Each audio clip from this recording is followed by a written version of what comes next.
تلف وتعمل ترند بالقرآن الكريم في المترو وفي الأسواق والبتاع، ويفضل يقرا كده ويقلد مش عارف ياسر خالد الجليل، ويقلد مش عارف بيد عبد السلامة ومن المقرئين يعني كده، ويقعد يتقلدهم ويقعد في الشارع ويقول لك احنا هنعمل ترند بقى، ما الناس بتعمل اغاني. يا باشا اللي انت بتعمله ده غلط، واسأل فيه الأزهر مش العبد لله. القرآن له احترامه. القرآن إذا قرأ القرآن فاستمعوا له وانصتوا، لما تقعد تقوله في سوق مين هيسمعك؟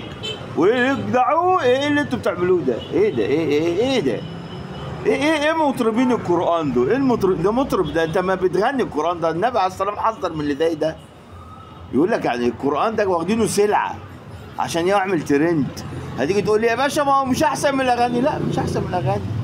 الأغاني دي في حتة تانية وحشة أوتوماتيك مش هنتكلم معاك فيها، بس أنت القرآن ده حاجة كبيرة، حاجة ليها عارف انت كده، ما ينفعش لكل مقام الحديث زي ما نقول. يعني اقول لك انت لو معزوم في فرح مش هينفع تروح تعمل مثلا اللي تروح تعمله مثلا في ايه، اوصلها لك ازاي؟ مش عارف اوصلها. كل مقام كل مكان فيه ليه مكانه وليه وضعه. يعني رايح الاوبرا مثلا لازم تروح ببدله وشيك وكرافته وكده وبتاع، تروح تقعد فرح في الشارع ممكن تقعد باللا مؤاخذه بالجلابيه. القرآن ده ليه وضعه، ليه مقامه، ليه عارف انت حته الخشوع اللي بيتعمل في المياتم ده، ما هو حرام برضه. ده الناس دي واخدينها تجاره. واسالوا يا جماعه الشيوخ واسالوا الازهر فيها، والله حرام. اللي انا بشوفه ده اللي بيقف في المترو ويفضل ده حرام.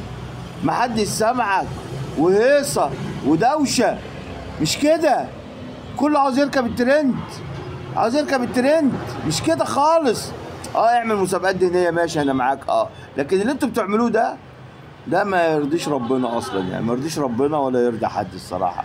كله عاوز يركب الترند، حرام.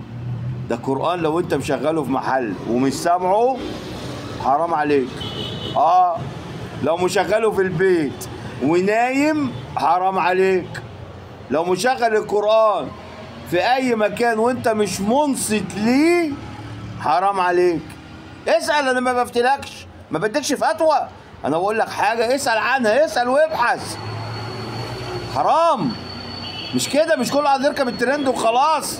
كله عايز يركب الترند خلاص. ايه بقينا مسخ خلاص. كله كده باظت. انت كل واحد طالع لي وده صورة ويفضل يجيب لك ايات معينة وانت بتنقي. انت بتنقي بمزاجك. هو انت ايه الوضع اللي انت فيه؟ ايه اللي انتوا فيه؟ بتاخد الايه اللي تعجبك اللي تقعد تغني لي بيها، والقرآن بيتغنى بيه.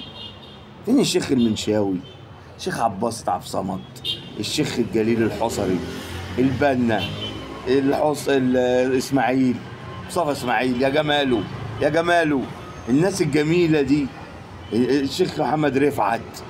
لكن ايه اللي انتوا بتعملوه ده؟ حسب الله ونعم الوكيل فيكم، انتوا فتنه اخر الزمان.